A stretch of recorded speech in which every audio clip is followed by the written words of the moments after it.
So everyone, welcome back to another episode, a depression episode here on Crypt of the Unknown. Today I have Jesse Chavez with me, and we're going to be going over and talking about his depression and the way he's handled it and the things he's done and so on and so forth. As always, we have the questionnaire on here. Anyone who comes onto the show already knows what the questions are, so they're not going to be surprised by any of them. And obviously, the first question we open up with is, actually, do you want to say hi to everyone? Hey, everybody. There we go. First question we open up with is, when did you first experience depression? I'd have to say probably around when I was 8. I was lonely a lot as a kid. Didn't really get to spend time with anybody. My mom was working to keep a roof over our heads, and there's a lot of time where I was just kind of by myself. Oh, I didn't actually know that. I should point out that me and Jesse are good friends, and I actually didn't know this. So, like, what would you do to keep yourself preoccupied when you were depressed? Mostly escape into my imagination. There was one time at the babysitter's house, I found an ant and befriended it. And, of course, showed it to the babysitter, and she squashed it, saying, "What the fuck are you doing? Don't play with bugs." So that felt great. Jesus Christ. That's worse than the Netflix show. Yeah. But, yeah, a lot of the times I just watch TV or, like I said, just try to find whatever I could do to keep my mind occupied. Right. Did you have video games around this point? Far and few between. Anytime I seem to get a console, it always gets stolen. Ah, shit. All right, Yeah. well, I fortunately had a Sega, I think, around that time, but, like, my dad, or it might have been a 64, but my dad would usually keep, for the longest time, he would keep the systems in his room. Did you get to keep yours in your room? Yes. I think the first ever actual console I owned was an original Nintendo, and I have a distinct memory of at least having it when I was 7, and I loved playing Super Mario 3 on it. That was my favorite game. Yeah, that's a big classic. So what did you do then and now to suppress your depression in any way? Well, I mean, when you're a kid, you really don't think about it like it's, I should say you're not as aware of it as you are when you're an adult, and you're just kind of like, oh, I'm feeling kind of sad. And sometimes it kind of reads as boredom. Sometimes it kind of reads as just I'm feeling down. And like I said, back then, I just retreat to my imagination, make up stories in my head. It's probably part of why I ended up becoming a decent enough actor, I guess, because gave me a lot of time where I put on these big shows in my head, and I just, do movies and stuff with my Hot Wheels, not filming, of course, but in my head, just like, blowing this up. And just, it's something that carries over into me being an adult, because I'm very much the same way, where I'm just like, I'm not in a good mental space. I need to find a video game, a movie, a TV series to binge, anything to pull my head out of where I'm at right now, which can sometimes be a good thing, but sometimes it kind of feels like a bit of an avoidance, like you're putting off dealing with whatever's bugging you. I 100% agree. I know I suffer from the ability to, like, I just don't care anymore. Like, I got to the point where it's like, okay, I'm tired of being depressed all the time, so I just tackle it head on now. I'm just like, whatever, fuck it. Like, I have nothing to lose. So, I mean, you know me enough to know this, but yeah, that's interesting. But yeah, I know that a lot of people use different methods to suppress their depression. As long as it works, I say it's okay. I mean, partially also not okay with it due to the fact that, yeah, we shouldn't avoid our depression because, it can pile up. And when it pile up, it's going to explode, and you're going to putting something on heat and letting it boil over. Yeah, and the problem with depression, especially if you're like me and you're coupling it with anxiety, is you're constantly rebounding back and forth between hurry up and don't bother. Right. Well, go ahead. I was going to say, you feel a sense of urgency, but then your actual impetus to get something done is just non-existent. Right. Well, would you say that, so it's productive, like that this has worked for you in the case of it being productive, but it's still kind of counterproductive then in that way? In terms of finding distractions, yes, because again, it's dealing with the symptoms, but it's not dealing with the cause, and it's going to pop back up later, much like any life problem you avoid. And I'd say the key thing to remember if you ever try to use distractions is it's good when you need the space to breathe and to kind of detach for a bit. But if you overindulge, it's going to get to a point where it's not effective anymore, and you still feel the dread and the despair and the anxiety. Well, would you say now that you've kind of gone through depression and you're very familiar with it, through the course of your life, have there been any other like symptoms now after you experienced it for the first time when you were going through it as a kid?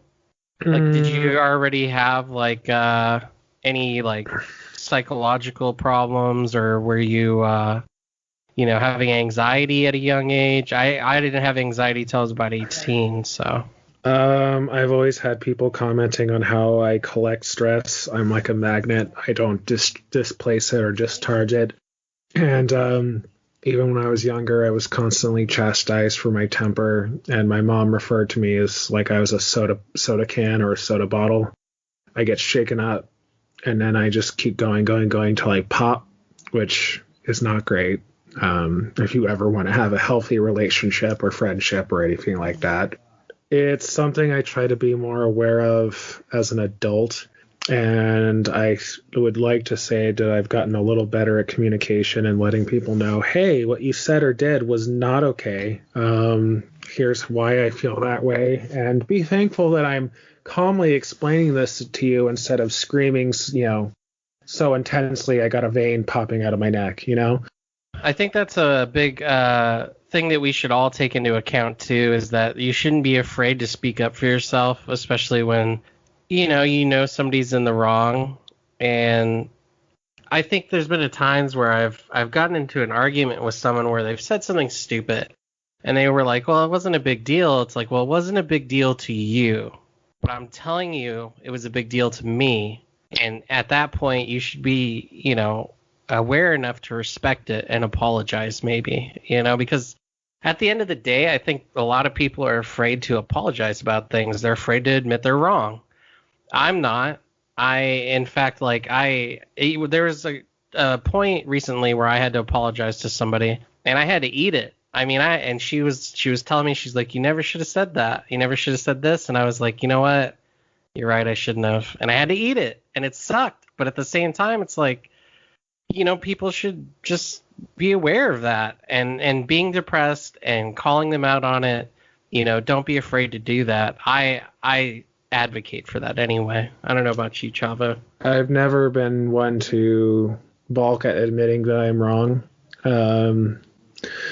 I do a lot of introspection in general, and I try to, see it from I try to be as empathetic as I possibly can. And me and you have definitely had our moments in the past. We've had falling outs, and I was man enough to at least be like, yes, I was wrong for this, but also, not hold back on the bar, but also you were out of line on this. Yeah, and thankfully I think we were both, whatever, I don't want to say man enough, but we were both adult enough to admit, our shortcomings in that whole debacle. But and then repair our friendship. And it didn't take long, and it was worth it. So, that's, if anyone's listening to this and, listen to that part. I mean, I've known Jesse for, God, how long has it been? Like 5 years? Maybe more? I want to say 5.5. Yeah, 5.5 years, going on 6. And, we talk all the time. I want to say at least every week. So, it's like one of those things where you just find good friends. It's, if you get into an argument, there's obviously no reason to end the friendship. But I think we all get a little miffed to the point where we think that's the only case. It's much like suicide in that way. It seems like the only way out, but truthfully, it's not. But yeah, and and through the course of your depression, Jesse, has there been any new challenges, and what do you do to tackle those? Like things that have come up, like being in a relationship, for instance, maybe.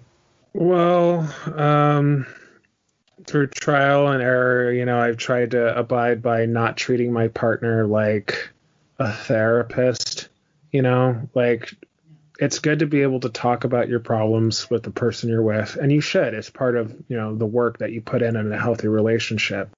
But don't always expect them to have the answers. In the same way, I would advocate against, it's like, yeah, talk with your friends about your problems, if you feel comfortable doing so, but try not to put them on the hook for like, fix me, please help me, because it's not really a fair request.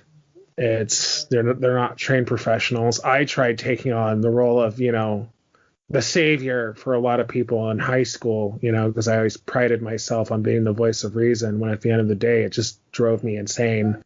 You can't fix everything, and you can't fix everyone, and you can't, sometimes the best help you can be is just being there, emotional support, just like, hey, you're not alone. But in terms of like, giving people the tools to move past certain things, that's really something people have to be more aware of before they try to take on something like that, because it's just not possible. Or if you try, it's going to strain things to the point where there might not be a relationship left to salvage by the end of it. But obviously, you should have people there you can depend on. Just don't, make them your crutch. It's those types of relationships that you don't want to evolve to. And I agree. I have definitely been in relationships where I don't want to say used, that's a strong word, but I've been in relationships where I depended on other people so much that when they weren't there anymore, it was hard to fathom being on my own and depending on myself again, which is something that since then I've learned to develop better, to the point where it's like, okay, I'm completely almost self-sufficient at this point. Which, is good advice, I think. You have to be okay with you before you bring someone else into the equation. And I mean, like, has there been any other, challenges? Like, because you've gotten anxiety before, and like, what did you do to deal with that? Because to me, now I just eat it. I eat that too, but I don't know about you. Well, it's funny you mentioned that, since I'm kind of at the tail end of a month-long anxiety attack. Well, that's good reason, I'm sure. If anyone listening to this later, this is like right in the middle of the pandemic. Shit's crazy. Everyone's crazy. Go on. Honestly, I've been trying to do a lot of thinking on how I navigate something like this, because the way it felt to me was like I was on a ride that I didn't want to be on, which it pretty much is. And the best you can do is your head's going to overthink, and it's going to come up with all these scenarios, and it's going to make you truly feel like this is the end. Like there were moments this past month where I felt like I was going to die, where I just straight up, like, logically, my brain's like, no, stupid, you're not going to die. But still, emotionally, my body, like everything, is just like, no, you're going to die. You're fucking doomed. You're going to stop existing any second now. And I tried to keep myself aware that it's an old survival mechanism, from caveman times, that's obviously gone out of whack. That's, and it's like I'm stuck in that setting. And it's just trying to, even if I don't believe it, just tell myself, like, no, this is not going to happen. You are going to be fine. You are going to be okay. And admittedly, with my partner just being like, hey, like, just tell me everything's going to be all right. Just please, I need to hear it from someone else besides myself. Yeah, exactly. And, oh God, I guess if I could chalk it up to, like, If I could give a metaphor for it, it feels like that scene from Twister at the very end where they're like holding on with a fucking cheap leather belt to a metal pipe, and there's like a tornado swirling around them. Like eventually, you just gotta wait for that moment where you can feel your feet touch the ground. Mm-hmm. And just try to keep yourself as grounded as possible, and be careful because it's very easy to get sucked back up as soon as you think you're safe again. That reminds me, I need to go rewatch Twister again. I'm sure it's out there somewhere. Yeah. I'm surprised you remember that movie as much as you do.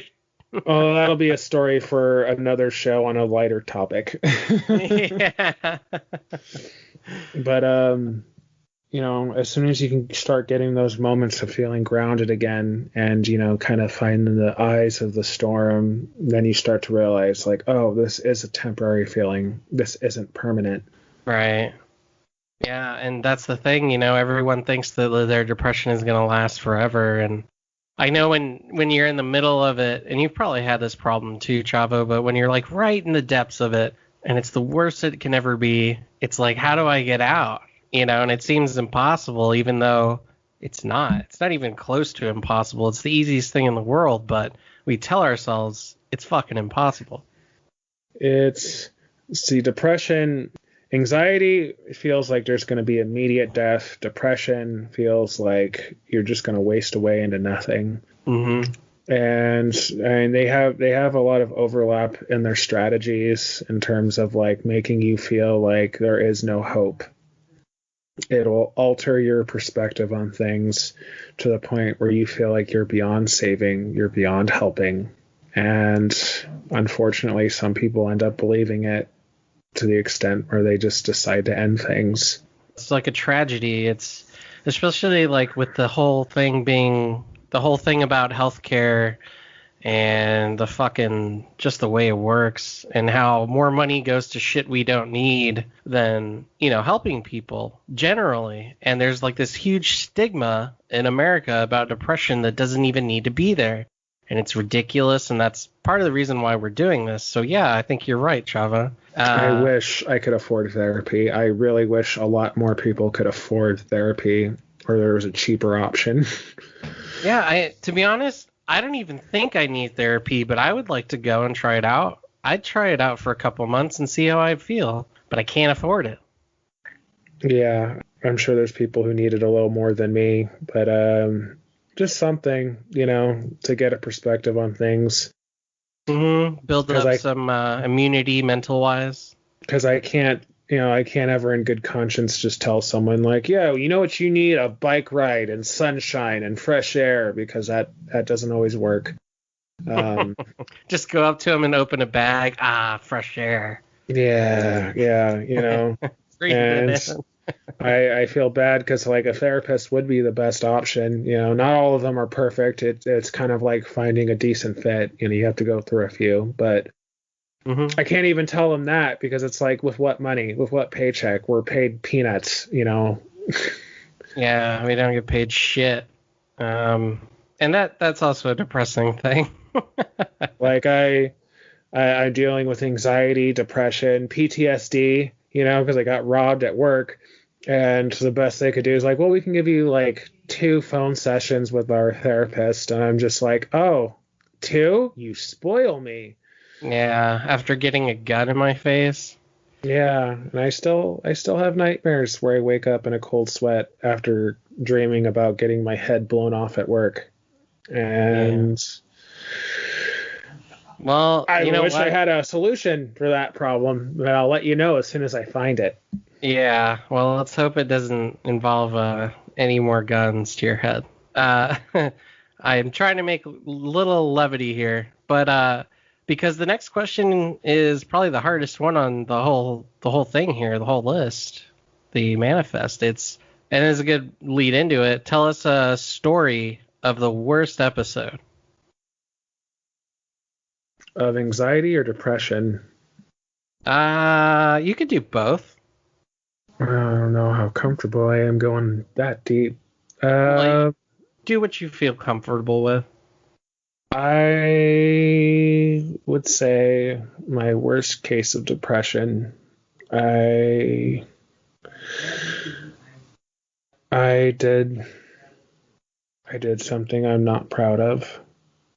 I thought it'd be better to go to sleep and not wake up. And I'm so glad that I didn't do the proper research on how to do it effectively. I'm trying to skimp on as many details here because I really don't want to give people ideas. Right. That's good. But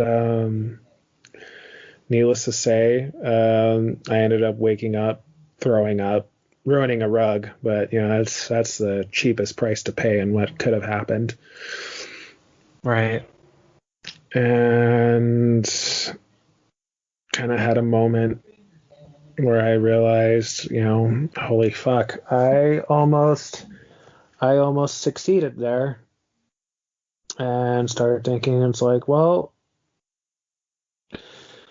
had I succeeded, what would have happened? Because the world would have kept going after I was gone. And I realized that there's a lot of good things. As time went on, like this is an all instantaneous, like in the moment after. But as time went on, I started having some good things happen, and I realized I could have robbed myself of these moments had I not thrown up, had I not woken up. Right. It's funny you mentioned that, and I agree. Because I was going to the laundromat the other day, and I remembered a kid I went to school with, and he's a punk rocker like me, and he overdosed on heroin, which I've never done, I should say that, but he got into drugs, hardcore drugs, and he overdosed on heroin, I think at 21, 22, something like that. And I kept thinking, like, man, all the things he's missed since then.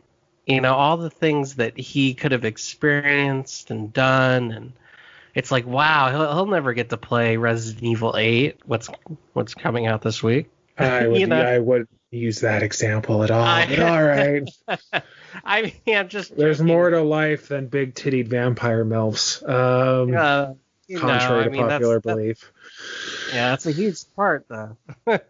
But that really hit me, and it's like I keep thinking about that. I think about like that, and like rock stars who died at a young age. Just like I'm pretty sure I'm older than Kurt Cobain, Jim Morrison, Jimi Hendrix, like a lot of them. I've lived longer, and it's like, wow, I couldn't fathom dying 5 years ago when I was their age or whatever. It just baffles me. It's like you'd miss so much out of life. Why take it early? You're gonna die anyway. The biggest tragedy of suicide for me, it's not the actual death. It's the what ifs. It's all the things that could have happened that are never going to get to happen now because of that. Right. And again, like I said, when you gamble with something like that, you risk losing a lot of that stuff. That's true. I gotta say that probably the most important question on this whole thing, the whole questionnaire is question number 8. It's basically, what advice can you give to others about depression or any experiences linked to it, such as anxiety and maybe some sort of trauma or anything? Talk about it with whoever will listen. Find somebody, you can at least relate to. Or if you can't do that, write it down.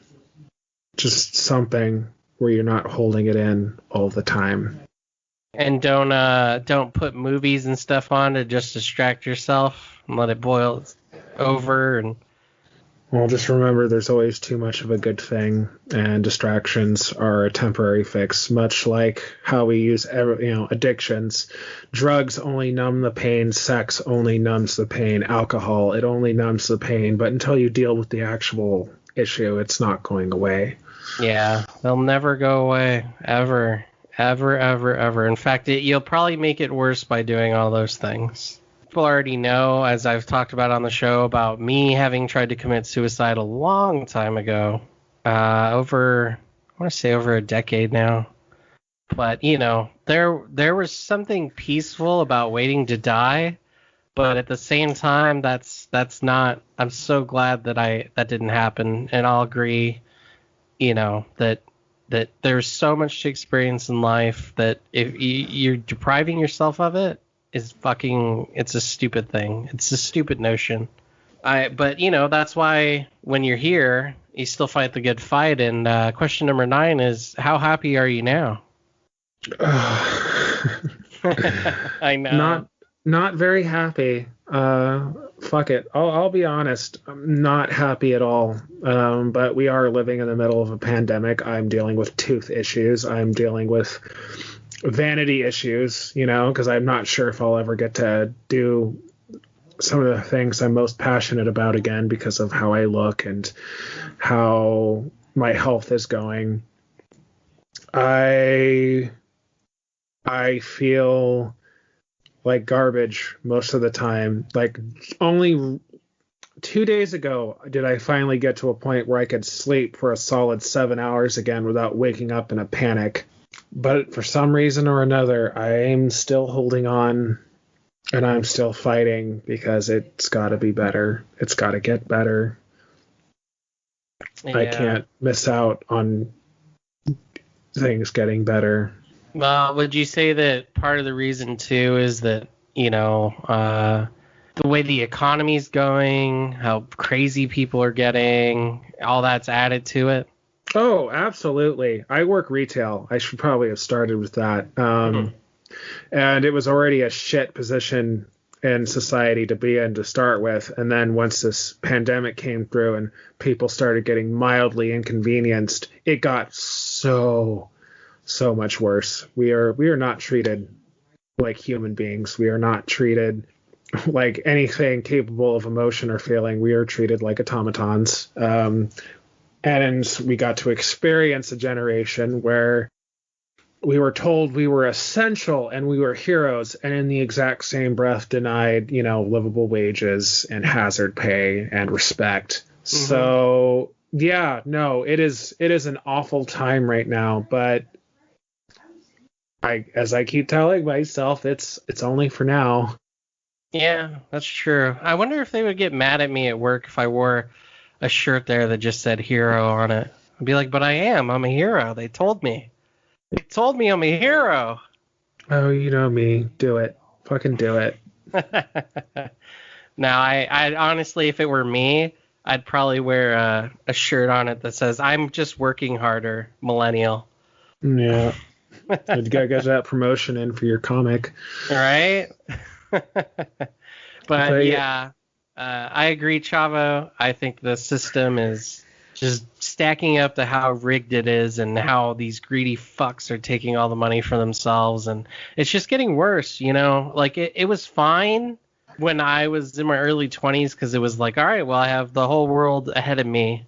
And now that I'm getting older, it's like, wow, I could barely afford rent. I can't even really afford rent. And I'm working 40 hours a week. Yeah, you're expecting that career to kick in at some point so you could start making more money, right?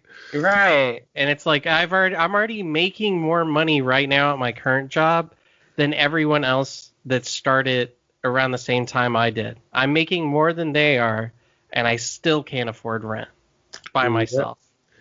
And I'm going to add a second note here in terms of like strategies and whatnot. Guys, it's okay to admit when things aren't going great. It's, don't feel like you have to be like, oh, I'm fine, I'm surviving. No, you can flat out say it. My life fucking sucks right now. Mm-hmm. Sometimes that's cathartic in itself, and it's definitely something we need to normalize, It's just try not to get in the mindset of it's forever. Yeah, and there's always those cases where if you finally find the thing you want to do or something you want to do, strive towards it. You have absolutely nothing to lose by trying, and it's going to be better than just sitting there and doing nothing. So, I always say that. I say try, set the bar low.